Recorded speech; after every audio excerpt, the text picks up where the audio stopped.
Bapak Ibu, saudara-saudara, untuk mendasari perbincangan kita tentang ajaran-ajaran yang menjadi fenomenal pada zaman akhir, kita bisa membaca firman Tuhan dari 1 Yohanes pasal 2 mulai dari ayat yang ke-18. Anak-anak, jadi saya akan membaca dari Alkitab Terjemahan Baru edisi 2. Edisi 2 Lembaga Alkitab Indonesia nanti. Kadang-kadang ada sedikit penekanan yang berbeda, tapi silakan dibandingkan dengan TB edisi pertama ya. Ini TB edisi kedua. Anak-anak, inilah waktu yang terakhir, dan seperti yang telah kamu dengar bahwa antikristus akan datang. Sekarang telah bangkit banyak antikristus, dan hal inilah yang kita mengetahui bahwa waktu ini benar-benar waktu yang terakhir. Memang mereka berasal dari kita, tetapi mereka bukan bagian dari kita, sebab jika mereka bagian dari kita, tentu mereka tetap bersama kita. Tetapi hal itu terjadi supaya nyata bahwa mereka semua bukan bagian dari kita. Namun kamu telah beroleh pengurapan yang dari yang kudus, yang dengan demikian kamu semua mengetahuinya. Aku menulis kepadamu bukan karena kamu tidak mengetahui kebenaran, tetapi justru karena kamu mengetahuinya dan karena kamu juga mengetahui bahwa tidak ada dusta yang berasal dari kebenaran. Siapakah pendusta itu? Bukankah dia yang menyangkal bahwa Yesus adalah Kristus? Inilah antikristus, yaitu dia yang menyangkal baik Bapa maupun anak. Sebab siapa yang menyangkal anak, ia tidak memiliki Bapa. Siapa yang mengakui anak, ia memiliki Bapa. Adapun kamu, apa yang telah kamu dengar sejak semula harus tetap tinggal dalam kamu. Jika apa yang telah kamu dengar sejak semula itu tetap tinggal dalam kamu, kamu akan tetap tinggal dalam anak dan di dalam Bapa. Inilah janji yang telah dijanjikannya sendiri kepada kita, yaitu hidup yang kekal. Nah, saudara-saudara, teks ini sebetulnya terkenal sekali ya, dikaitkan dengan fenomena pengajaran sesat pada akhir zaman. Dan itu dalam surat Yohanes yang pertama pasal 2 ayat 18 itu ditengarai tentang seorang antikristus yang akan datang. Seorang antikristus akan datang, berarti belum datang. Ayat ini ditulis oleh Rasul Yohanes ketika beliau dalam masa-masa tuanya berada di kota Efesus. Jadi itu ketika dia menghadapi banyak ajaran yang merongrong gereja.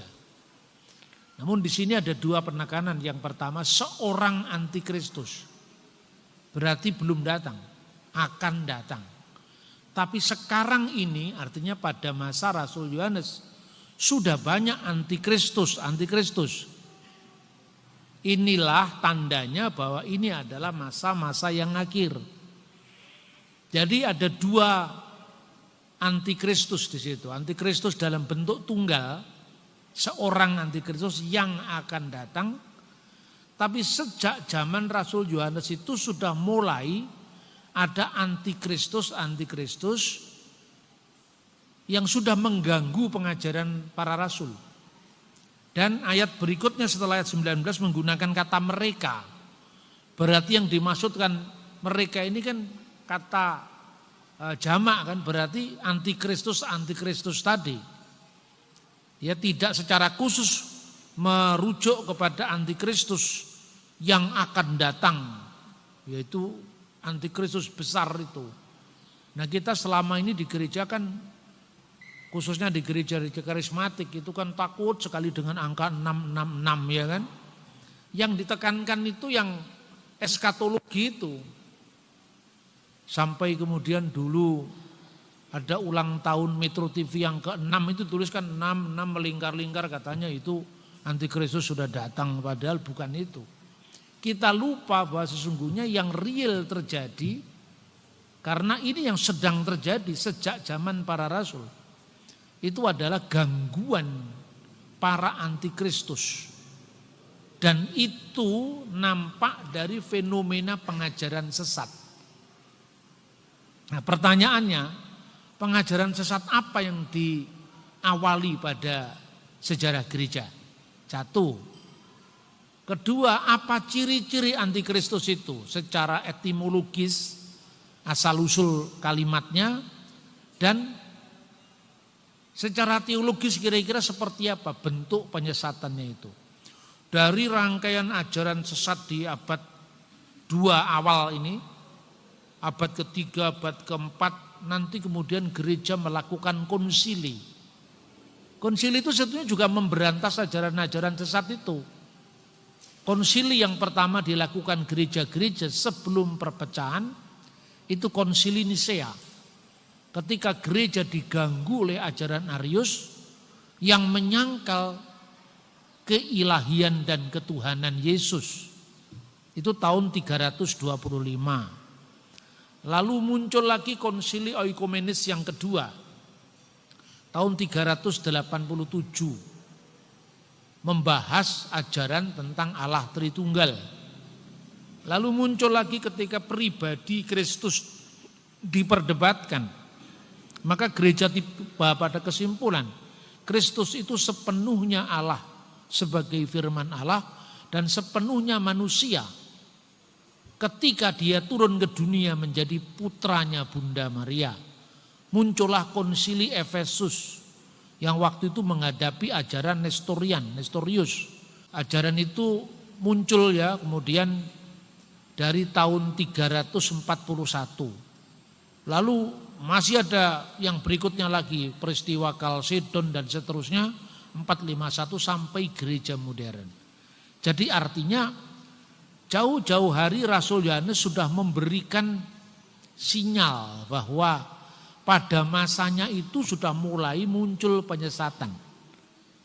Nah, lalu cirinya apa sekarang? Pertama kita lihat secara etimologis ya, dalam ulasan gramatikal eksegesi itu adalah kata dajala. Jadi antikristus itu bahasa Yunani. Itu sebenarnya terjemahan dari bahasa Aramaik. Bahasa Aram itu bahasa yang dipakai Tuhan Yesus sehari-hari. Itu Mesiha Dagala. Jadi Mesiha itu bahasa Ibraninya Ha-Masiah. Ini bahasa Aram untuk kata sandang tetap itu di belakang. Jadi Masiha artinya the Mesiah atau Ha-Masiah. Kalau bahasa Ibrani kata sandang tetap itu di depan. Kalau bahasa Aramaik kata sandang tetap di belakang. Jadi Mesih ditambahi A, jadi Mesiha itu artinya Ha-Masiah, Al-Masih. Lalu Dagala itu artinya ada dua.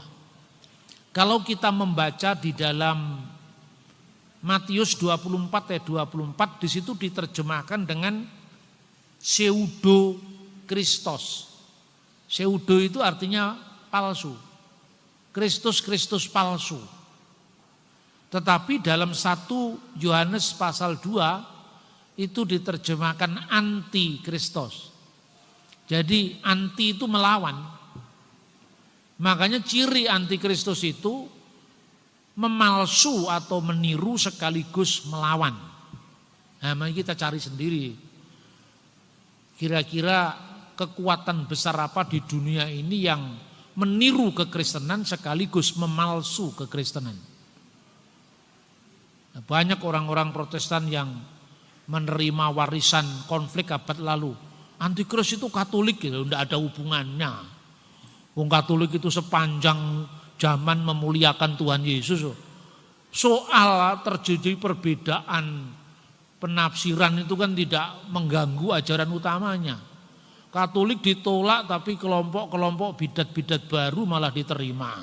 Bener enggak? Ini sering muncul, makanya saya itu kalau ngomong itu kadang-kadang ya vulgar itu supaya tidak ada dusta di antara kita. Ya kan?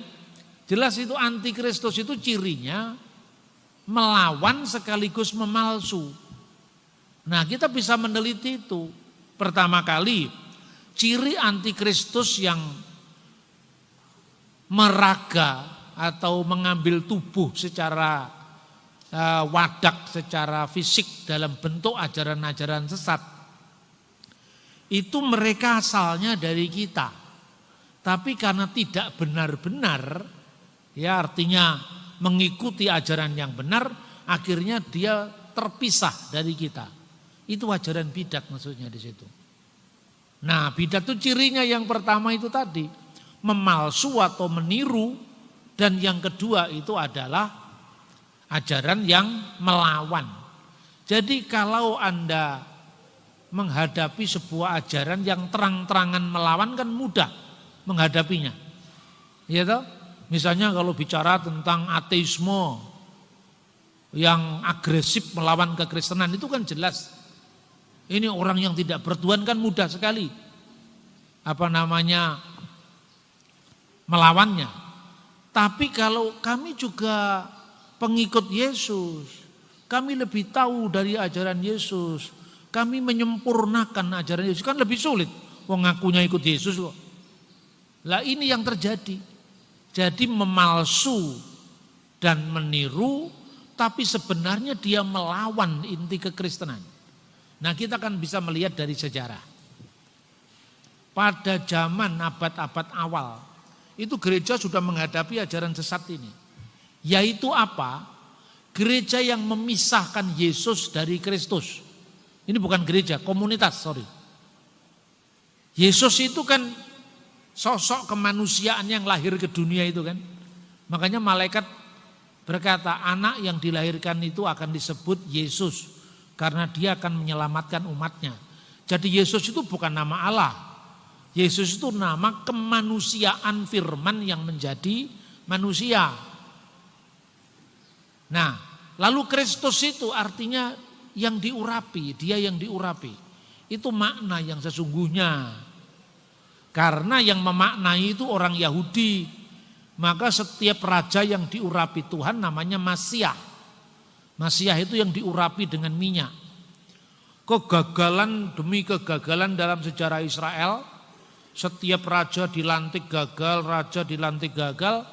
akhirnya muncullah pengharapan dia yang satu-satunya diurapi, yaitu juru selamat pada akhir zaman. Makanya dari Masiah, artinya yang diurapi, lalu mereka menunggu Masiah, satu-satunya yang diurapi sebagai juru selamat. Kira-kira seperti itu munculnya kata Masiah itu. Tapi oleh orang Gnostik itu ajaran sesat yang tidak bisa diverifikasi. Ajarannya itu benarnya dari mana. Subjektif sekali. Pokoknya dia menerima wahyu yang menyempurnakan, itu ciri ajaran Gnostik. Dan tidak bisa di cross check secara historis. Gnostik itu muncul sejak abad pertama akhir. Dan yang menghadapi itu Rasul Yohanes. Makanya perhatikan, banyak rasul yang meninggal sebelumnya.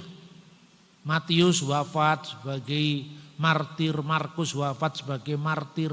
Padahal Markus tidak lebih tua daripada Yohanes. Dia mati duluan tahun 68 Masehi di Mesir. Tapi Yohanes itu sampai umur 96 tahun gak mati-mati. Rupanya Tuhan masih punya urusan dengan dia, disuruh menuntaskan ajaran-ajaran sesat. Jadi kira-kira nanti termasuk saya usianya panjang. Karena tugasnya juga untuk memberantas mereka-mereka yang suka memutar balik kanal kitab itu kan. Itu Yohanes meninggal di Efesus tahun 96. Dan sebelum dia meninggal itu dia menghadapi ajaran sesat ini. Salah satunya perwujudan ajaran itu dilakukan oleh orang yang bernama Kerintos. Bukan Korintus, kalau Korintus nama kota. Kerintos itu mengajarkan begini. Tidak selamanya Yesus itu Kristus. Jadi Kristus itu dipahami sebagai roh besar yang tinggal pada Yesus yang kelihatan itu.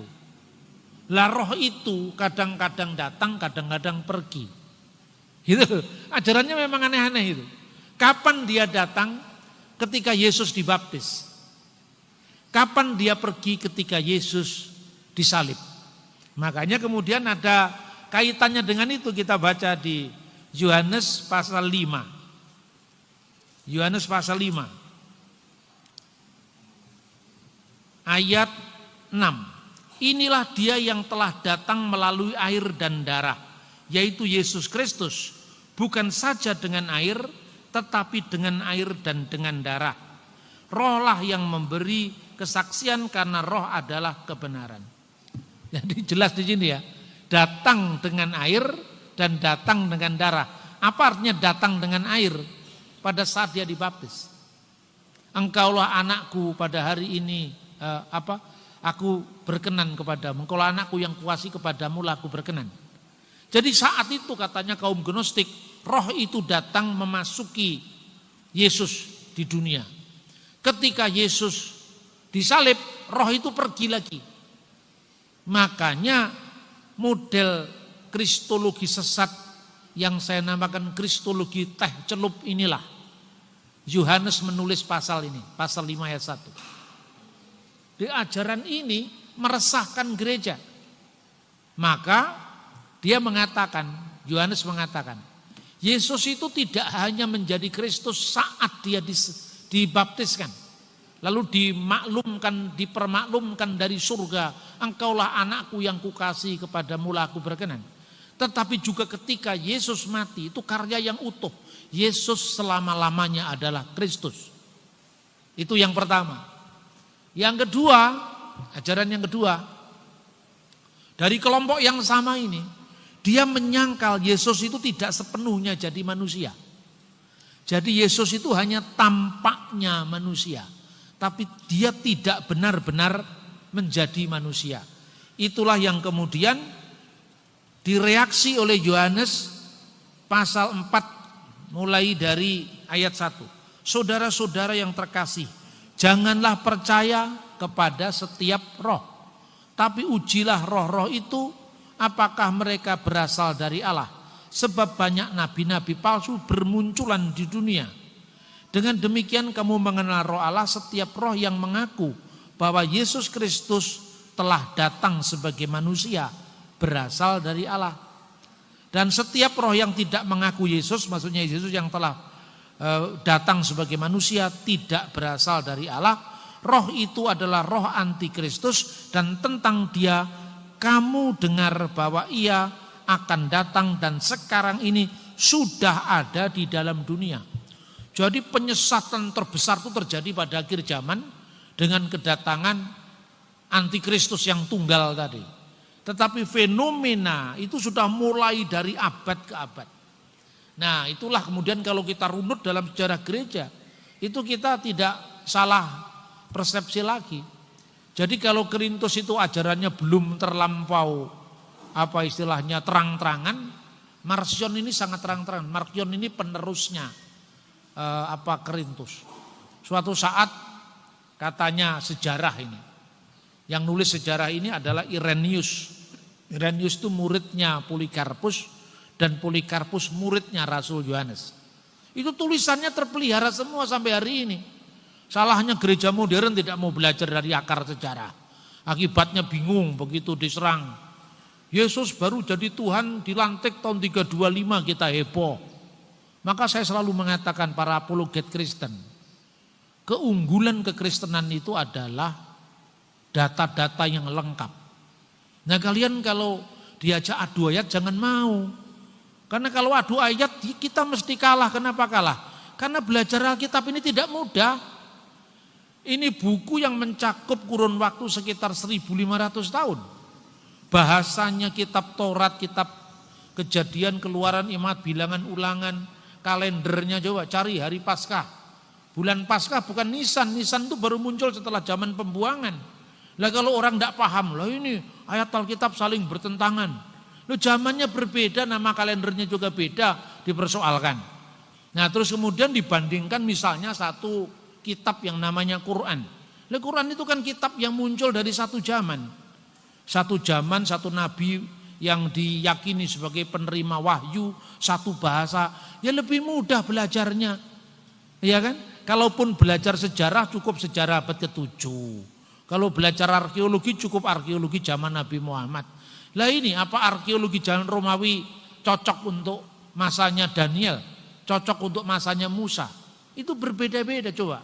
Mene tekel urfasin itu bahasa apa? Itu enggak ada dalam bahasa Ibrani, enggak ada dalam bahasa Aram, enggak ada dalam bahasa itu bahasa Persia. Kenapa bahasa Persia?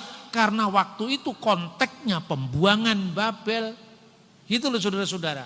Jadi ada banyak hal yang sesungguhnya secara metodologis kita ini keliru. Keliru dalam apa? Meladeni orang-orang yang sok usil ngurusi agama orang. Padahal kita tidak pernah ngurusi mereka. Lah kita jangan mau terjebak. Kalau kita mau terjebak, kita ngomong kitabnya orang itu bisa masuk penjara. Karena dianggap melakukan tindak pidana penodaan agama. Tapi kalau mereka yang ngomong hanya dihukum 4 bulan. Kalau yang ngomong itu Kristen 10 tahun kan gak imbang ini. Menghadapi ketidakadilan seperti ini musuhnya hanya ilmu pengetahuan, bukan emosi. Ya jadi strategi militansi aja nggak cukup. Militansi tanpa strategi adalah kekalahan. Makanya kita jangan menjadi petinju yang sembarang memukul. Nah kembali kepada antikristus tadi. Jadi cirinya antikristus yang dihadapi oleh generasi kemudian itu dikembangkan. Siapakah roh antikristus itu? Yang telah menyangkal Yesus telah datang jadi manusia. Ya. Berarti itu ajaran apa itu? Gini loh kira-kira kalau ngomong lebih dalam lagi ya. Zaman sebelum kekristenan muncul di bumi ini. Dunia waktu itu sudah diisi dengan berbagai spekulasi melalui filsafat Yunani. Nah, ini saya ngomong sekilas saja supaya tidak panjang lebar. Karena ini terkait dengan ketuhanan Yesus yang katanya mengambil alih filsafat Yunani, ketuhanan Yesus yang katanya pagan. Rata-rata orang yang mau begitu juga nggak ngerti filsafat, nggak ngerti teologi, nggak ngerti sejarah lagi. Jadi kalau sekedar otak-atik ayat ngapain kita harus ngomong agama orang? Ya, jadi ada 2 filsafat yang ekstrim bertentangan satu sama lain. Satu yang disebut filsafat Parmenides. Filsafat ini mengajarkan bahwa realitas atau keberadaan ini sifatnya tunggal, tidak terbagi, tidak berubah. Segala sesuatu itu tetap tidak berubah. Hanya misalnya kalau satu panah sekarang di sini, pada waktu detik kesekian dia ada di sini, pada waktu ini dia melesat di sana. Panahnya ini tetap sama, hanya waktu yang membuat dia berada di tempat yang berbeda. Nah itu, yang begini nih, memang kalau kita tidak ngerti pun juga nggak apa-apa. Tapi paling tidak jangan awam. Musuhnya dari filsafat Parmenides itu adalah Heraklitos. Heraklitos itu mengatakan begini, segala sesuatu itu berubah. Satu-satunya yang tidak berubah adalah perubahan itu sendiri. Jadi semuanya itu berubah. Karena itu dunia itu semuanya berubah, tidak ada yang bisa dijadikan rujukan, semuanya nisbi. 2 filsafat yang saling bertentangan itu didamaikan oleh Plato. Plato mengatakan Epimenides benar, Parmenides benar, Heraklitos juga benar. Yang dikatakan realitas atau keberadaan itu tidak berubah, tetap itu di alam ide. Alam ide itu tidak tersentuh oleh indera kita. Lah, Parmenides segala sesuatu tetap itu di sana. Sebaliknya, Heraklitos segala sesuatu berubah itu di dunia yang kita huni sekarang ini loh. Segala sesuatu berubah, nisbi, tidak ada yang bisa dibela mati-matian, tidak ada yang bisa pegang mati-matian, semuanya akan lewat dan berubah. Lalu Plato mencontohkan Ada orang yang terpenjara di gua, tapi kepalanya ada di mulut gua. Ketika ada sapi lewat di situ misalnya, dia menyangka bayangan sapi itu adalah sapi, padahal itu hanya bayangan. Ketika ada pohon diterpa matahari, dia nganggap bahwa bayangan pohon itu adalah realitas, padahal cuma bayangan. Ketika dia keluar dari penjara, dia tahu, oh semua itu hanya bayang-bayang. Dunia ini relatif karena dia menjadi bayang-bayang dari dunia ide yang akan datang. Itu basicnya seperti itu kira-kira. Nah kemudian orang Yunani dari pandangannya Plato itu lahir yang namanya Neoplatonisme. Misalnya dipimpin oleh Plotinus, Antonius Sakas. Dia mengatakan begini, karena Allah itu ada di alam ide, maka Allah tidak pernah bisa disentuh oleh kita ciptaan, kosmos, manusia, antropos. Karena manusia itu tinggal di alam yang temporal ini. Sementara Allah itu ditinggal di dunia ide yang tak terseberangi. Untuk berkomunikasi tidak mungkin karena itu tidak terseberangi, tidak terjembatani. Makanya ada yang menjembatani. Itulah yang disebut logos. Logos itu bukan Allah dan bukan manusia. Bukan theos, bukan pula antropos. Bukan theos juga bukan bagian dari alam semesta atau kosmos. Jadi logos itu di tengah-tengah. Nah melalui logos inilah dijembatani antara yang sebelumnya tak terjembatani, antara Allah dengan manusia. Nah seperti itu. Nah kemudian ketika Alkitab diterjemahkan ke dalam bahasa Yunani, di Alexandria namanya Septuaginta. Bahasa Ibrani untuk davar Elohim, firman Allah, itu diterjemahkan dengan logos tuteo. Tapi logosnya Septuaginta ini tidak sama dengan logosnya filsafat Yunani tadi. Nah pergulatan terus dilakukan ketika orang, ini sebelum zaman Kristen semua yang saya ceritakan ini. Yesus belum turun ke dunia ini. Ini zaman sebelum Kristen, kira-kira abad ketiga sebelum Masehi. Lalu muncul seorang filosof Yahudi dari Alexandria namanya Philo. Philo itu mengatakan logos itu begitu pentingnya karena menjadi jembatan antara manusia yang penuh dosa, manusia yang penuh kekurangan ini dengan Tuhan yang maha sempurna. Maka orang berdosa tidak mungkin mengalami kesempurnaan tanpa logos. Begitu pentingnya logos ini, maka logos disebut deuterotheos, Allah kedua. Lah ini berarti kan apa? Menyimpang dari ajaran kitab suci, karena Alkitab tidak pernah mengatakan Allah itu ada dua, Allah itu hanya satu.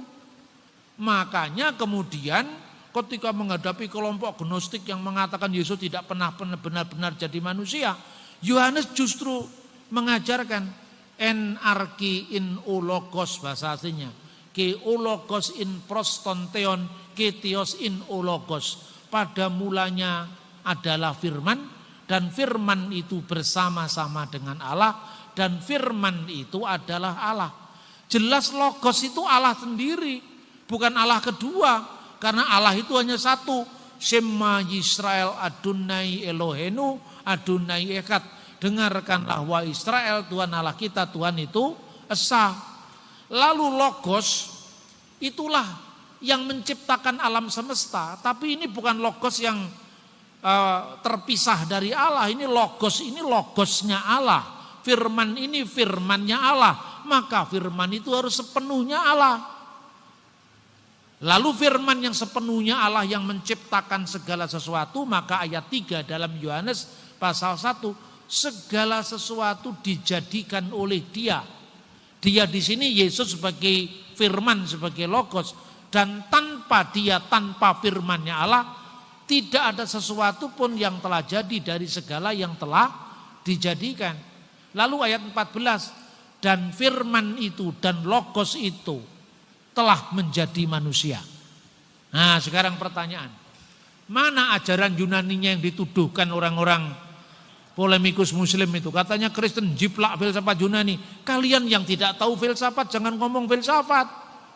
Mana ada dalam ajaran filsafat Yunani logos itu sepenuhnya Allah? Tidak, logos itu dalam filsafat Yunani adalah intermediary being.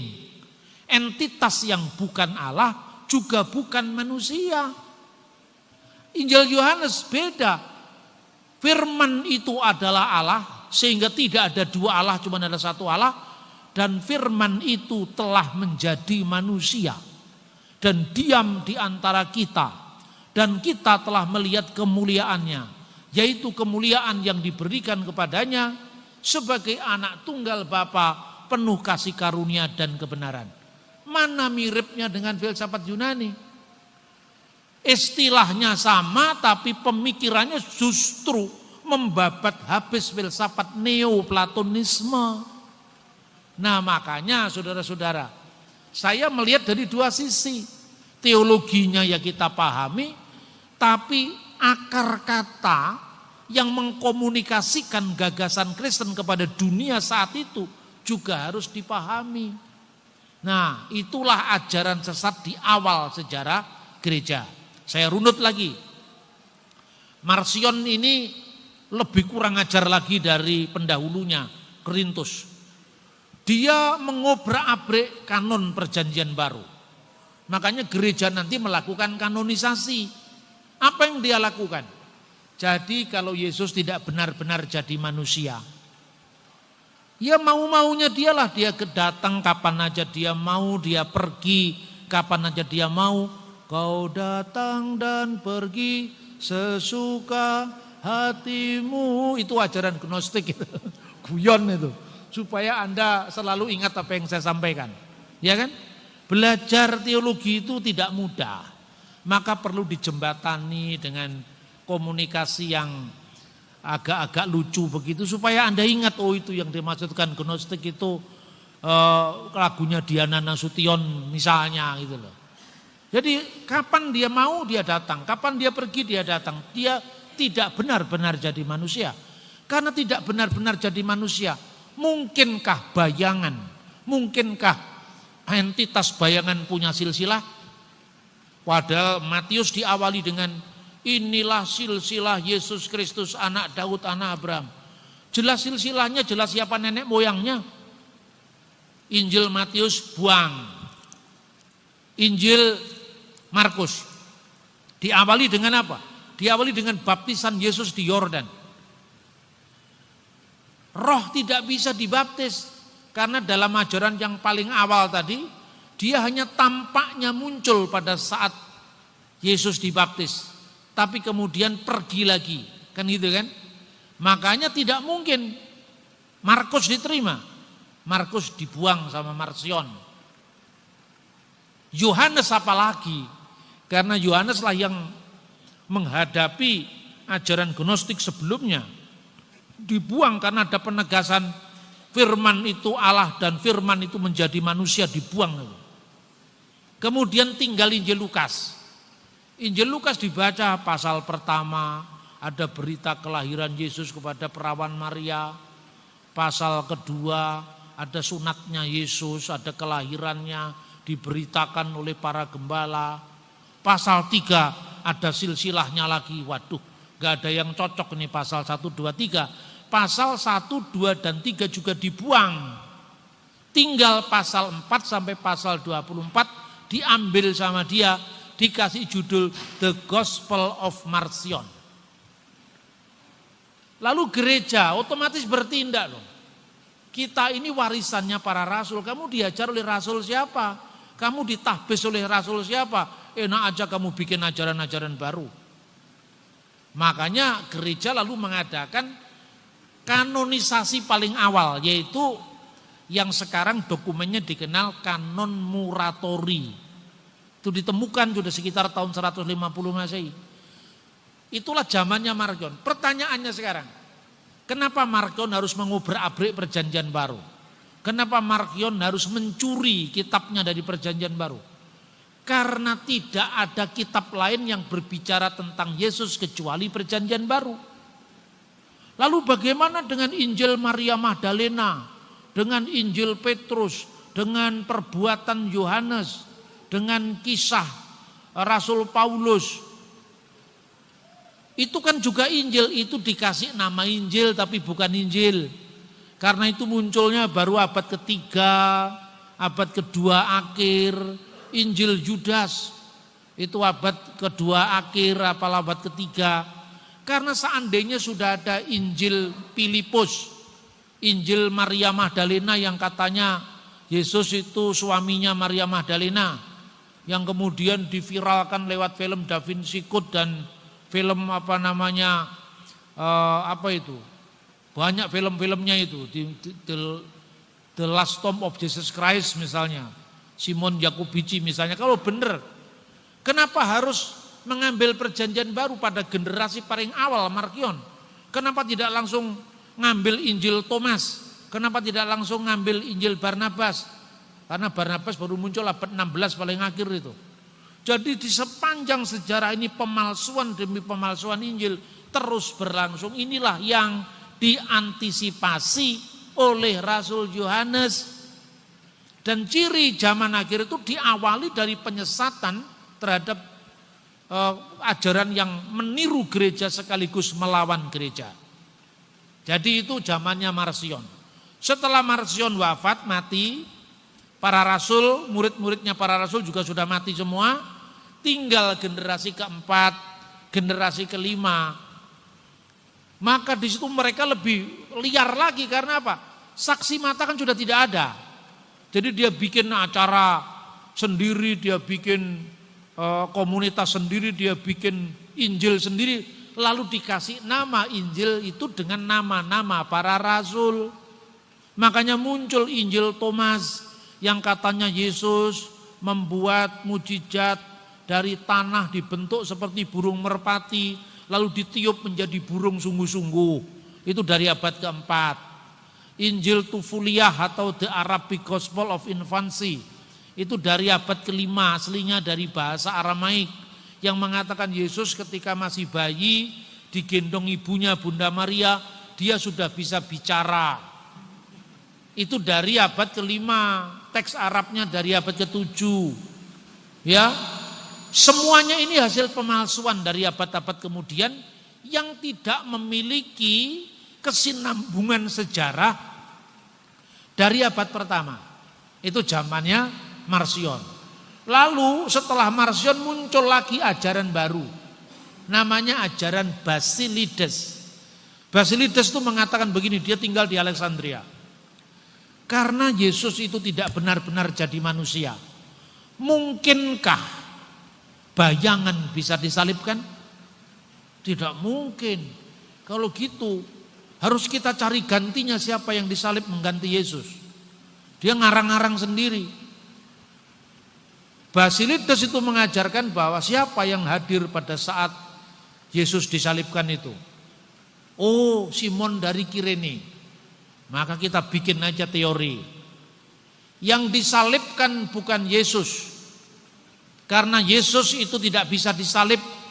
Karena sesuatu yang sifatnya tidak real, tidak benar-benar jadi manusia, tidak mungkin disalib. Maka yang disalib adalah Simon orang Kirene yang wajahnya diserupakan dengan Yesus. Itu abad ketiga di Alexandria. Kemudian abad keempat muncul lagi namanya Kisah Rasul Yohanes. Jadi dia mengarang cerita ketika ketika Yesus disalibkan itu, sebenarnya yang disalib, yang diarak ke kayu salib ke Golgota dengan memikul salib itu bayangan saja, bayangannya Yesus. Tapi Yesus sejati itu ada di Bukit Zaitun, sambil memandangi orang-orang yang mengarak bayangan yang tidak jelas tadi. Lalu di situ disaksikan oleh muridnya yang bernama Yohanes, John the Apostle, Yohanes sang rasul. Kemudian dikatakan, Yohanes, kamu lihat Yohanes, kamu lihat John, apa yang ada di sana? Ya guru, mereka mencambuki engkau, mereka memahkotai engkau dengan duri. Kamu perhatikan sungguh-sungguh. Itu saya apa bukan? Ya lihat, loh ternyata hanya bayangan. Lalu dia penasaran, Yesus di mana kalau gitu? Aku yang asli ada di sini, itu bukan aku. Itu hanya bayangan yang mereka salib itu.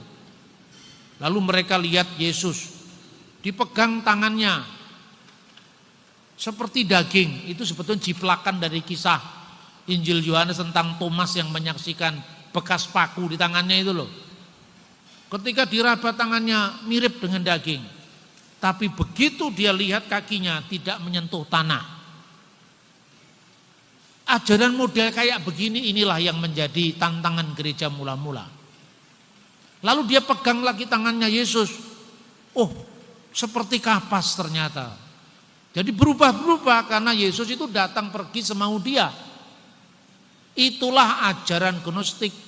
Karena ajaran itu meningkat lebih parah lagi, Yesus tidak benar-benar real jadi manusia, hanya tampaknya manusia, serupa dengan manusia, maka disebut doketisme. Berasal dari bahasa Yunani dokein yang artinya tampaknya, kelihatannya, serupa dengannya. Itu abad ketiga. Abad keempat mulai muncul lagi seorang presbiter, seorang pendeta, namanya Arius. Arius ini juga tidak bebas sama sekali dari filsafat Yunani ini. Dia mengatakan anak Allah itu lebih rendah dari Bapa. Kenapa dia mengatakan begitu? Karena dalam pandangan filsafat Yunani ya, tidak ada creatio ex nihilo. Tidak ada penciptaan dari tidak ada menjadi ada, tapi alam semesta ini mengalir dari yang maha ada. Jadi alam dengan Tuhan itu sehakikat. Seperti apa itu? Seperti laba-laba dengan rumahnya. Rumah laba-laba itu dibuat kan dari ingusnya laba-laba itu. Jadi sehakikat itulah teori yang namanya emanasi, pengaliran. Jadi segala sesuatu itu mengalir dari Tuhan, entitas awal ini. Lah, yang mengalir dari aliran pertama ini tentu lebih rendah daripada sumber alirannya. Aliran yang ketiga mengalir dari aliran kedua, lebih rendah lagi. Makanya ada jenjang-jenjang ketuhanan. Lalu si Arius mengaburkan antara kemanusiaan Yesus yang kelihatan dengan firman Allah yang tidak berjenjang dengan Allah. Lalu dia katakan tidak masuk akal. Masa Yesus tidak lebih rendah dari Sang Bapa? Bukankah Yesus sendiri mengatakan di Injil Yohanes, Bapa itu lebih besar daripada aku. Padahal Yesus bicara seperti itu. Itu kan dalam misinya ketika dia menjadi manusia. Bapa lebih besar daripada dirinya. Tapi Yesus sebagai firman. Apakah firman Allah itu lebih rendah dari Allah? Ini bukan ajaran filsafat Yunani yang mengalir tadi, tidak. Mengalirkan satu hakikat. Seperti riak-riak gelombang, itu kan satu hakikat dengan gelombang samudra. Seperti percikan-percikan api, itu kan satu hakikat dengan bara apinya.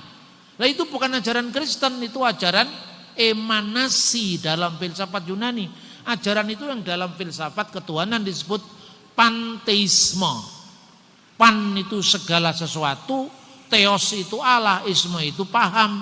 Jadi paham yang mengatakan segala sesuatu itu adalah Allah. Lah inilah yang kemudian muncul di Injil Thomas. Injil Thomas itu mengatakan ini. Usirlah perempuan itu daripadaku, kata Yesus. Kenapa guru? Karena perempuan tidak layak memperoleh hidup yang kekal. Terus kemudian muridnya bertanya, bagaimana supaya perempuan memperoleh hidup yang kekal? Suruh dia jilmakan dirinya jadi laki-laki. Nah ini ajaran gnostik. Lalu dari mana Yesus punya kata-kata seperti itu? Tidak ada saksinya kan? Nah ini perlunya yang namanya sejarah bapak-bapak gereja. Agar kita tidak menafsirkan teks dari abad pertama semau kita. dengan abad 20 karena gara-gara kita mengaku diri dari Roh Kudus. Roh Kudus bicara pada saya tadi malam. Di mana? Gimana ngomongnya itu? Klaim-klaim seperti ini kan menjadi ciri daripada gereja-gereja modern yang tidak bisa diverifikasi. Inilah ciri ajaran gnostik. Jadi kalau ditanya, dari mana kau perlu ajaran itu? Zamannya Korintus gak berani terang-terangan karena Yohanes masih hidup. Zamannya Marcion tidak berani terang-terangan bikin buku sendiri karena apa? Muridnya Yohanes masih hidup. Namanya Polikarpus. Polikarpus menjadi uskup atau penilik jemaat salah satu dari gereja yang tercatat dalam kitab Wahyu 7 jemaat itu. Salah satunya kan muridnya Yohanes yang menjadi pemimpin di Smyrna. Masih ada saksi. Generasi keempat, kelima nggak ada saksi lagi. Kalaupun ada saksi, mereka masih bisa ngakali.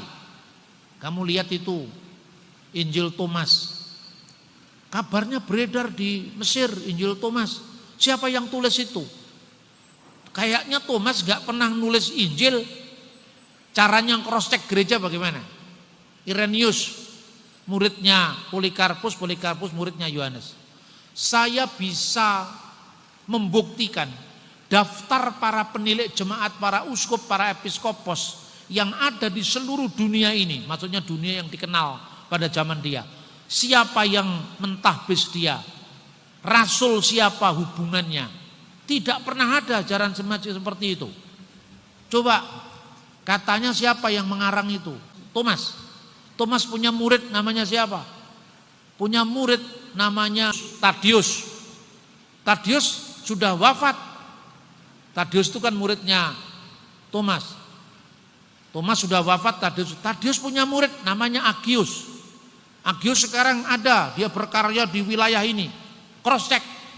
Benarkah dulu gurumu pernah mengajarkan bahwa Yesus bersabda, usirlah perempuan itu daripadaku karena dia tidak layak memperoleh kehidupan. Oh enggak, murid-muridnya Yesus juga perempuan.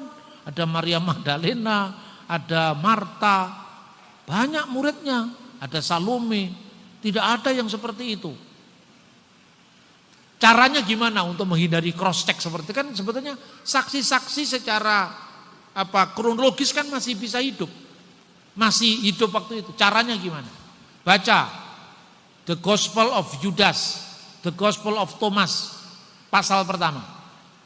Inilah perkataan rahasia yang diucapkan oleh Yesus kepada Thomas Didimus kembaran Kristus. Secara rahasia, maka intinya jangan kamu cross check, wong itu cuman rahasia kok. Ini wahyu khusus. Bener gak? Persis sama dengan Injil Yudas. Injil Yudas mengatakan, inilah perkataan rahasia yang diucapkan oleh Yesus Kristus hanya kepada Yudas seminggu sebelum kematiannya. Cross checknya bagaimana? Yudas sudah gantung diri. Tapi dia pilih nama-nama orang yang tidak punya murid, yang tidak bisa di cross check. Akhirnya apa? Muncullah penyesatan-penyesatan itu sampai di zamannya Arius. Arius mengatakan ada waktu di mana firman Allah itu tidak ada.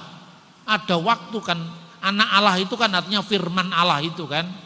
Karena firman itu telah menjadi manusia dan tinggal di antara kita, dan kita telah melihat kemuliaannya, yaitu kemuliaan yang diberikan kepadanya sebagai anak tunggal Bapa. Jadi anak itu kiasan untuk firman Allah. Nah sekarang ada waktu di mana anak Allah tidak ada.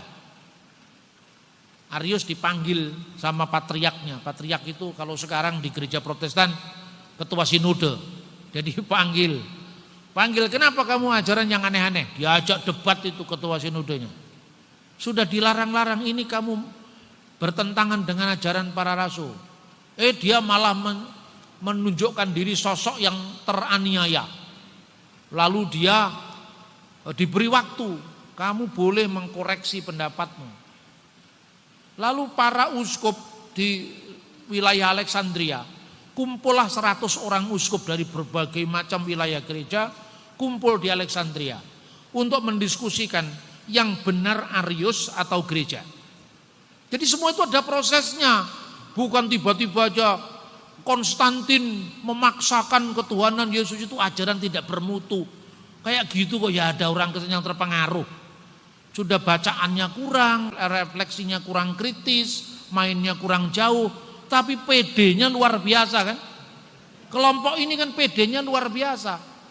Nantang-nantang debat orang, ya nggak bisa membedakan sumber primer, sumber sekunder, apalagi tersier. Hanya dikatakan, ini ada dokumennya. Ini dokumen dari tahun berapa, bahasanya apa.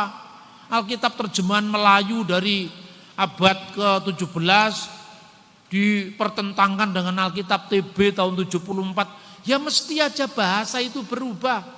Yang berubah itu adalah bahasanya, makanya Alkitab itu butuh revisi. Yang direvisi kan bukan pesan teks aslinya. Saya berikan contoh yang sering saya berikan. Berikanlah tumpangan sesamamu dengan percuma. Bahasa Melayu tahun 60-an percuma itu artinya cuma-cuma. Tapi kalau sekarang kata itu dipertahankan di Alkitab terjemahan lama, percumalah kita beri tumpangan, kan begitu.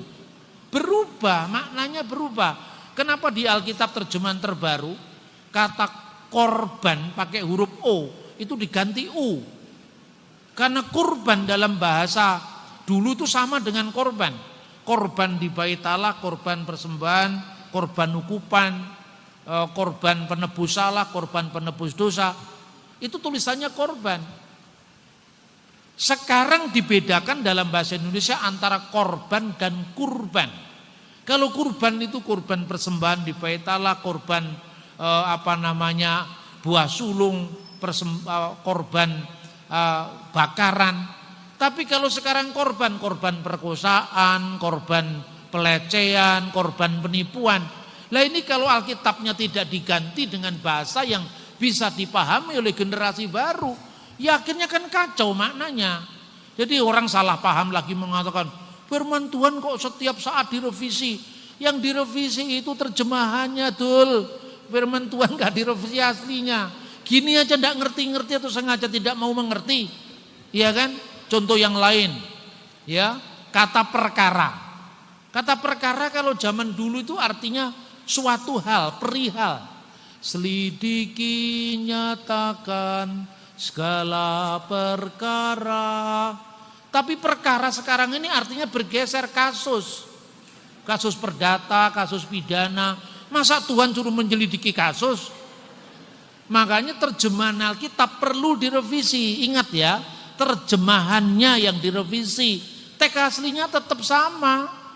Nah itu loh saudara-saudara, kadang-kadang ini mesti dikomunikasikan. Kalau tidak dikomunikasikan, kita akan bisa lost generation, generasi kita. Saya sering melakukan pelatihan-pelatihan seperti ini.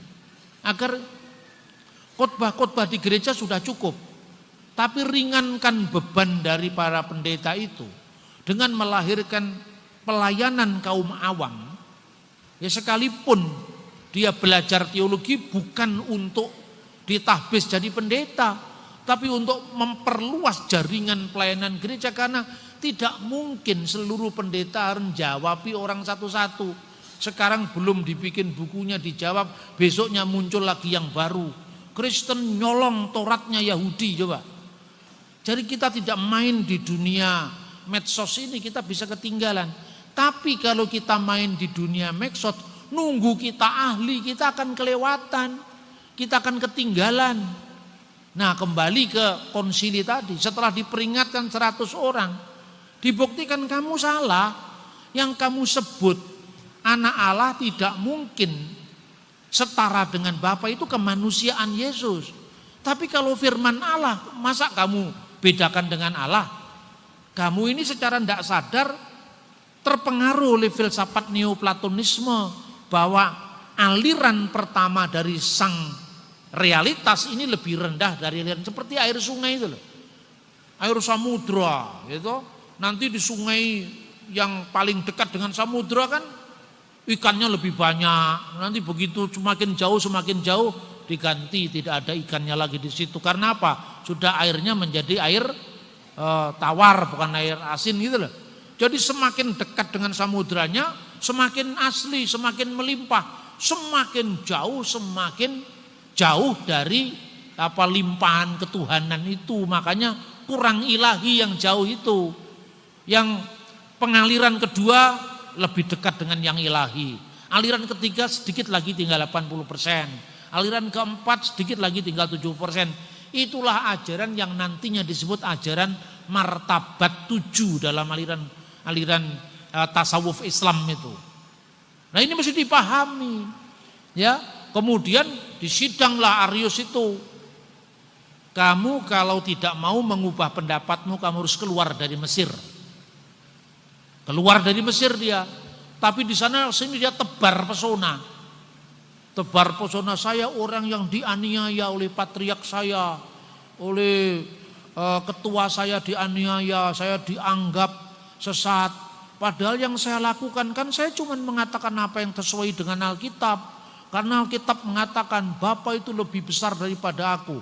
Lah orang yang dengar di luar, keterlaluan sekali Patriark Alexander. Kan Arius benar mengatakan Bapa lebih besar daripada aku. Padahal kasusnya apa di situ? Bapa lebih besar daripada itu merujuk kemanusiaan Sang Kristus, tidak merujuk kepada keilahiannya sebagai firman Allah. Kira-kira kalau dipersingkat begini. Firman Allah dengan Allah itu duluan mana? Ini kalau soal urutan kan? Duluan Allah apa duluan firman Allah?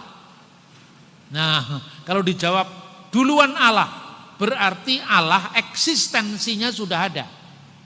Firman-Nya Allah belum ada. Berarti ada waktu di mana eksistensi Allah sudah ada, firman Allah belum ada. Berarti pernah ada waktu dia tidak punya firman. Pernah ada waktu dia tidak maha berfirman. Pernah ada waktu dia tidak bisa berbuat apa-apa. Mencipta pun tidak bisa karena firman-Nya belum lengkap. Apa seperti itu?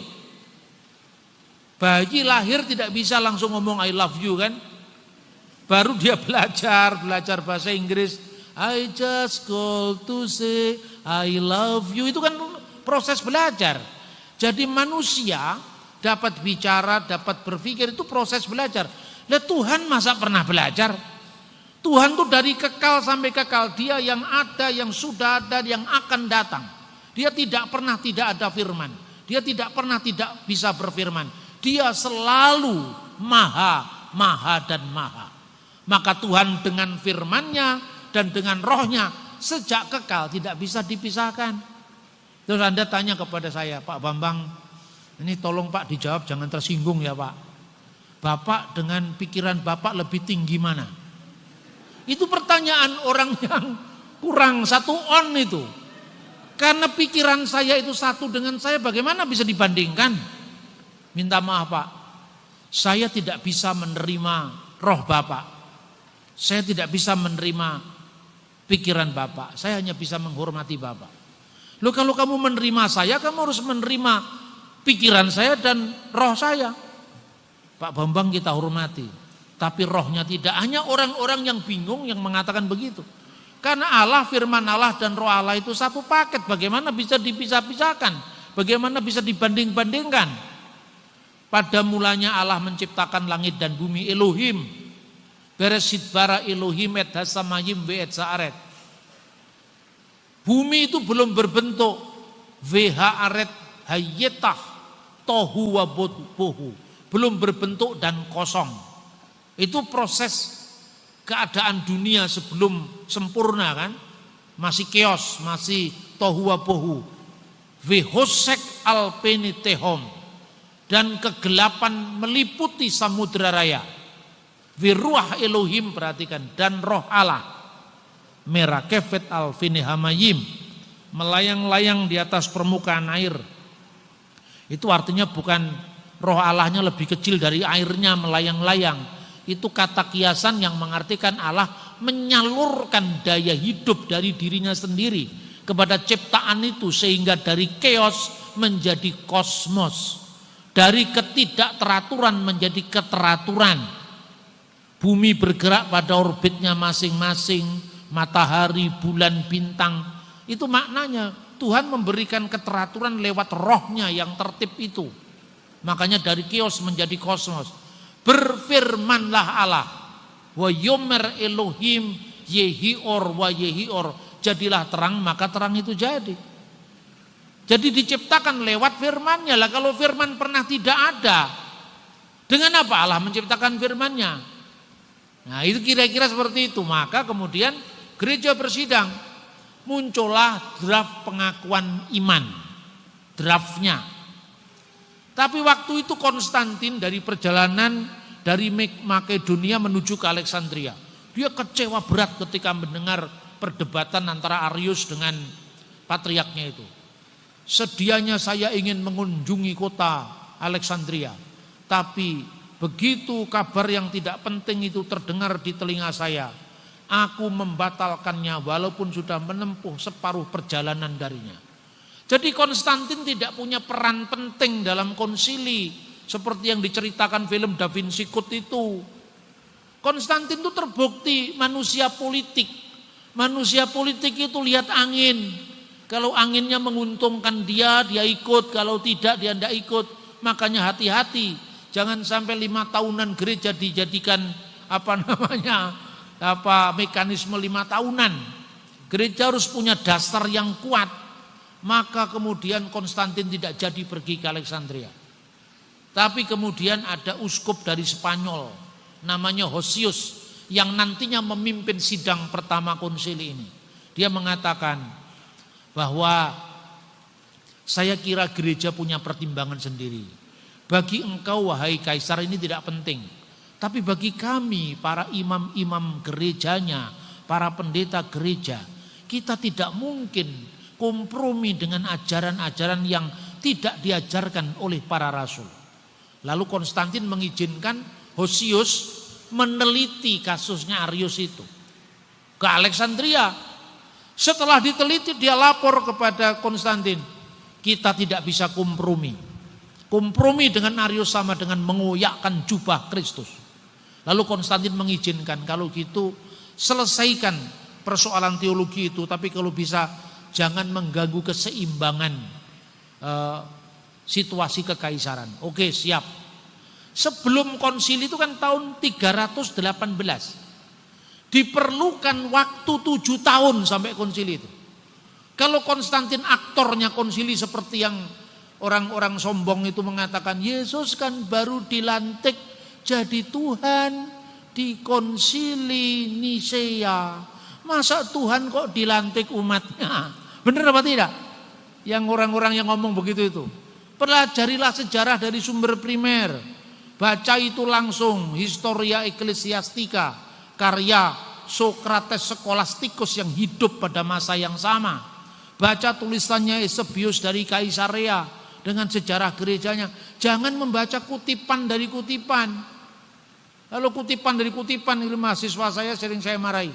Kamu tahu dari mana kesimpulan ini? Dari buku Pak. Buku apa?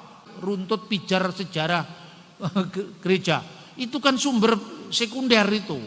Kutipan yang dikutip oleh Tony Land ini kamu cross check dengan sumber aslinya. Baru saya oke, kalau enggak oke itu. Masa mau jadi sarjana sumbernya kutipan dari kutipan. Akibatnya kamu enggak bisa jawab. Kalau nanti ditanya, Yesus kok dilantik? Oh, itu kan seperti itu kan kurang ajar. Memang ya kurang diajar persoalannya. Kurang makan buku, kurang makan literasi. Nah terus kemudian pada prakonsili, masih ada prakonsili loh saudara-saudara. Di kota Antioquia. Di kota Antioquia itu karena hasil Arius tadi kan tebar pesona kemana-mana. 3 orang berhasil dipengaruhinya. Antara lain Eusebius dari Nikomadea, Eusebius dari Kaisarea. Terpengaruh sama dia. Kenapa terpengaruh dengan Arius? Gara-gara Arius itu kalau ngomong kepada A ya ke A dia budaya di situ dia memang canggih itu. Dari komunikasi sosialnya memang luar biasa. Maka gereja yang benar kadang-kadang karena kalah berkomunikasi dengan mereka yang di luar itu, kita juga kalah. Makanya kita mesti luas ya dalam komunikasi. Jangan kaku, hitam putih. Ya kita mesti agak luas menyampaikan. Arius mengatakan, saya ini didolimi oleh patriark saya diusir dari Alexandria. Padahal saya cuma mengatakan dalam pengakuan iman itu. Dan aku percaya akan Yesus Kristus, anak Allah. Loh, saya kan mengatakan anak Allah. Terus kemudian gambar Allah, ya, yang cahaya kemuliaan Allah kan sama dengan apa yang saya sampaikan, yang terlebih dulu dari segala sesuatu. Nah itu kan ada ayatnya di Kolose, gambar Allah yang terlebih dulu dari segala ciptaan. Tapi dia punya makna berbeda dengan maknanya Rasul Paulus. Yang sulung itu dimaknai sebagai ciptaan mula-mula, sementara yang sulung dalam pemahaman Rasul Paulus dan para rasul yang lain, yang sulung itu tidak harus anak pertama. Hak kesulungan bisa diperebutkan. Ayo sekarang, kan yang sulung Esau, kenapa Yakub? Karena kesulungan dalam budaya Israel tidak hanya sulung sebagai anak yang lahir pertama, tapi hak kesulungan itu hak untuk memimpin mezbah keluarga, hak untuk menerima berkat orang tua, dan hak untuk menerima warisan 2 kali lipat. Esau hanya memahami menerima warisan 2 kali lipat. Kalau sekarang saya jual juga nanti akan selesai. Dia tidak menghormati berkat rohani, pemimpin mezbah keluarga dan mendapatkan berkat dari orang tua. Maka kesulungan tidak harus berarti urutan waktu. Ini salahnya saksi Yehova. Maka yang sulung dipahami, Yesus itu kan anak pertama kita, adik-adiknya. Pangkatmu apa kamu jadi adiknya Yesus itu? Benar apa tidak? Ini konteks yang seperti ini sebetulnya bisa dikatakan ini orang-orang awam yang mengajar di mana-mana begitu pedenya. Dan jemaat awam itu tertarik karena kepedean dia itu. Bukan karena isinya gitu loh. Makanya diadakan sidang prakonsili di Antioquia. Wah, heboh dunia saat itu karena apa? Sejarawan gereja yang sangat terkenal yang namanya Eusebius dari Kaisarea membela Arius. Gara-gara itu tadi, Arius salahnya di mana? Dia cuma mengatakan yang sulung dari segala ciptaan. Tapi tafsirannya yang beda kan? Kan kata yang sulung itu kan ada di pengakuan iman gereja kami, pengakuan iman Kaisarea. Jadi sebelum gereja punya pengakuan iman panjang, Syahadat Niki Konstantinopel, setiap gereja itu punya pengakuan iman masing-masing. Roma punya pengakuan iman rasuli yang kita baca tadi. Dengan pengakuan iman rasuli kan kita belum tahu apa-apa. Dan akan anaknya yang tunggal Yesus Kristus Tuhan kita. Yesus asalnya dari mana? Cuma dikatakan anaknya tunggal, anaknya yang tunggal Tuhan kita kan? Kalau di pengakuan iman panjang kan jelas. Yang diperanakkan dari Bapa sebelum segala abad. Karena firman itu keluar dari sang Bapa. Allah dari Allah, terang dari terang, Allah yang sejati dari yang sejati. Artinya apa? Karena apa? Tidak mungkin aliran dari Allah itu lebih rendah dari Allah. Karena ini bukan ajaran Neoplatonisme itu untuk mengajari ajaran sesat yang dilakukan oleh bidat Origenes waktu itu. Nah kemudian dikatakan Allah dari Allah, terang dari terang, Allah sejati dari Allah sejati, dilahirkan, tidak diciptakan atau tidak dibuat, ya, tidak dijadikan. Kenapa? Yesus dilahirkan, sebelum lahir dia sudah ada. Sudah ada di mana? Dalam diri Allah. Makanya dikatakan Abraham melihat hariku dan dia akan melihatnya, dia akan bersuka cita. Umurmu belum sampai 50 tahun. Bagaimana kamu mengatakan itu seperti itu? Yang berumur belum 50 tahun itu kan kemanusiaannya. Tapi Yesus sebagai firman yang in the beginning was the word and the word was with God and the word was God, sudah ada sebelum segala sesuatu. Karena olehnya segala sesuatu dijadikan, alam semesta ini segala sesuatu dijadikan oleh dia dan tanpa dia tidak ada sesuatu yang jadi dari segala yang telah dijadikan. Makanya orang itu sembarang aja menuduh, mengatakan Tritunggal Kristen itu mirip dengan Dewa Krishna. Dewa Krishna lahir dari seorang perawan. Mana ada literatur Hindu yang mengatakan Dewa Krishna lahir dari seorang perawan? Itu karangannya orang bule yang langsung Anda percaya. Kan orang bule kan tidak mengerti Ramayana, tidak mengerti Mahabharata. Saya orang Jawa sejak kecil nonton itu. Jadi saya ngerti ibunya Krishna namanya siapa, lahir wajar, tidak ada lahir dari perawan. Begitu bukunya ditulis oleh orang barat kita langsung percaya. Dikutip begitu saja. Mitos-mitos tentang kelahiran dari seorang perawan, Dewa Krishna, Dewa Mitra. Saya itu, saudara-saudara, saya kan mengajar teologi agama-agama. Jadi saya paham betul pemujaan terhadap Siwa, pemujaan terhadap Krishna. Bahkan kadang-kadang saya menyanyikannya tanpa berat hati karena nadanya indah-indah. Krishna Krishna Hare Hare, Hare Krishna Hare Krishna, Krishna Krishna Hare Hare, Hare Rama Hare Rama, Rama Rama Hare Hare. Itu India. Saya nyanyi begitu, saya paham ajaran Krishna, saya membaca Bhagavad Gita. Saya punya Bhagavad Gita dalam bahasa Sanskrit yang sering dikutip Bung Karno itu. Karmani wadikarasti mapalesu kedacana. Berjuanglah tanpa menghitung untung ruginya bagimu. Bung Karno membaca Bhagavad Gita dari Swami Vivekananda. Saya punya coretan-coretan tangan Bung Karno yang dibaca itu, saya punya bukunya. Tapi Bung Karno kan tidak sampai bisa nembang India. Saya lacak ke India, saya nembangnya bisa. Karmani wadikarasti mapalesu kadacana. Orang India kan gitu. Sanam demanam. Jadi kalau ngomong India, ngomong Krishna, jangan cerita ke saya lah. Saya mulai dari versi pewayangan Jawa, Bali saya pelajari. Jadi Krishna tidak lahir dari seorang perawan. Krishna itu anak ke-8 dari bapaknya namanya Basudewa, ibunya namanya Dewaki. Kakak-kakaknya yang jumlahnya 6 orang dibunuh oleh raksasa Kangsa. Untuk melindungi itu maka lahirlah anak berikutnya yang kulitnya bule namanya Balaram atau Baladewa. Balaram itu janinnya dipindahkan kepada wanita lain yang namanya Rohini dari ibunya. Setelah itu Krishna dikandung secara wajar, dilahirkan di persembunyiannya sampai lahirnya Krishna. Enggak ada ceritanya lahir dari seorang perawan seperti kekristenan. Ada lagi yang mengatakan itu ciptaan dari Dewa Mitra Persia, lahir dari seorang perawan. Saya membaca langsung itu tulisan-tulisan Persia. Dewa Mitra lahir dari sebongkah batu, tidak ada lahir dari seorang perawan.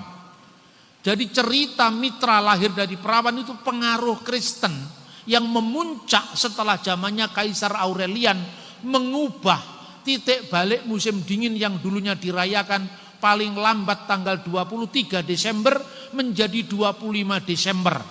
Karena kelahiran Dewa Matahari dijiplak dari Natal gereja. Jangan dibalik. Jadi katanya gereja mengambil Natal dari dewa pagan, itu keliru, kebalikannya. Karena sebelum Natal diperingati, 25 Desember dijadikan perayaan Dewa Matahari yang namanya Natalis Sol Invicti. Itu tahun 190-an itu sudah ada Hippolytus dari Roma. Hippolytus itu nulis bukunya yang berjudul komentar-komentar kitab Daniel. Dia mengatakan di situ kapankah Yesus itu dilahirkan? Dia mengatakan egeneto pro octo kalandon Januarion. Yesus dilahirkan 8 hari sebelum 1 Januari. Kenapa 8 hari sebelum 1 Januari? Karena tahun baru Kristen dihitung sejak sunatnya Yesus. Karena orang Yahudi dihitung hari ke-8. Nah, sebelum hari ke-8, 8 hari mundur ke belakang 25 Desember. Itu sudah ada dalam dokumen sebelum Dewa Matahari dirayakan. Ini akibatnya kalau kita tidak melacak sumber-sumber primer. Karena Natal 25 Desember itu baru dipersoalkan oleh Paul Ernest Jablonski. Tahun kira-kira 1800 sekian abad 19 itu. Kenapa kita begitu percaya? Tapi karena ada hal yang belum kita bereskan. Semangat Protestan yang anti Katolik itu tidak boleh ada lagi. Karena munculnya pendapat ini hanya karena supaya beda dengan Katolik. Akibatnya kita tidak bisa mengendalikan lagi munculnya sekte-sekte baru yang sekarang justru menjadi batu sandungan bagi orang luar untuk menerima kekristenan. Nah itu saudara-saudara, Arius akhirnya menghebohkan dunia purba waktu itu. Tahun 318 sampai kemudian tahun 325 itu awalnya dia lakukan di wilayah yang namanya Antioquia. Lalu 3 orang ini setelah semua mengakui draft pengakuan iman tanda tangan, tapi 3 orang ini termasuk Eusebius dari Kaisarea masih diberi kesempatan untuk meluruskan pemahamannya, tentu lewat diskusi-diskusi teologis di sebuah konsili yang akan diadakan ya di kota Ankara. Ankara itu sampai Turki sekarang masih ada. Tapi ternyata konsili itu tidak diadakan di kota Ankara, tapi diadakan di kota Nikea. Kenapa? Karena Konstantin yang keberatan. Saya tidak mau konsili diadakan di Ankara. Kenapa? Karena uskupnya kota Ankara itu terkenal anti Arius. Saya ingin gereja fair, adil. Jadi dengarkan pula yang anti Arius, dengarkan pula yang membela Arius. Karena kalau itu anti Arius pasti konsili akan digiring untuk mengutuk Arius. Oke, kalau gitu silahkan konsili diadakan di Nisea. Itu kota musim panasnya Kaisar Konstantin. Jadi biasanya kalau dia musim panas itu karena terlalu panas dia ke kota Nisea itu, karena di situ kotanya sejuk. Karena perjalanan dari pusat Konstantinopel, ya ibu kota Konstantinopel sekarang namanya Istanbul, menuju ke Nisea, ini tidak ada jalur umum kira-kira kalau sekarang begitu. Kendaraan umum, kereta-kereta, karavan umum itu tidak ada. Kereta komersial. Karena itu para delegasi yang jumlahnya 318 orang ini dijemput oleh kereta keagungan Kaisar. Nah, lalu dipelintir lagi sejarahnya. Lihat, para pendeta dikumpulkan supaya satu suara menuhankan Yesus. Mereka dijemput dengan kereta-kereta keagungan Kaisar. Saya kalau ditanya begitu saya buat guyonan. Kamu tahu enggak Nisea itu bukan jalur umum, maka tidak ada bis malam ke sana. Tidak ada kereta di sana, maka yang ada kereta-keretanya Kaisar. Tapi itu dipolitisir sedemikian rupa seolah-olah Konstantin itu otak besar di balik ketuhanan Yesus gitu. Padahal ketuhanan Yesus itu bukan diciptakan oleh gereja. Itu ajaran semula, ajaran paling awal. Jadi Yesus disebut Allah itu karena apa? Karena dia firman Allah yang kekal. Tidak mungkin ya firman itu bukan Allah. Karena kalau firman bukan Allah, pertanyaannya sekarang, Allah menciptakan segala sesuatu dengan apa? Dengan firman, Pak. Allah menciptakan dengan firman-Nya. Yesus diciptakan apa tidak? Diciptakan, Pak. Siapa yang menciptakan Yesus? Ya Allah. Nah, Allah menciptakan bagaimana? Cukup berfirman loh. Yesus di sini siapa? Firman Allah. Firman-Nya belum diciptakan, masa menciptakan? Dengan firman-Nya Allah menciptakan. Firman mana? Maka karena firman Allah itu melaluinya Allah mencipta, maka firman pasti bukan ciptaan. Itulah makanya gereja mengatakan Allah dari Allah, terang dari terang, Allah sejati dari Allah sejati, dilahirkan tidak diciptakan. Karena olehnya segala sesuatu diciptakan. Nah, baru kemudian Roh Kudus tidak lebih sulit. Karena apa? Roh Kudus kan tidak berbentuk manusia, tidak pernah menjadi manusia. Jadi artinya ya Roh Kudus itu roh yang ada dalam diri Allah, selesai kan? Tapi karena Yesus itu firman, selain sebagai firman Allah yang kekal, dia menjadi manusia. Maka bagaimana hubungan antara kemanusiaan Yesus dengan keilahiannya sebagai firman Allah? Itulah yang dibahas pada konsili-konsili berikutnya, termasuk Efesus, termasuk Kalsedon. Di mana Yesus pernah mengaku diri Allah? Ya jangan kamu tuntut, akulah Allah, sembahlah aku. Jokowi pun juga tidak mengatakan, akulah Presiden Republik Indonesia, hormatilah aku sebelum aku diganti Pak Prabowo. Juga tidak pernah ada. Tapi ketika Thomas melihat bukti kebangkitannya, dia menyeru, ya Tuhanku dan Allahku. Yesus menerima penyembahan itu. Itu saya kira yang bisa sampaikan. Terima kasih.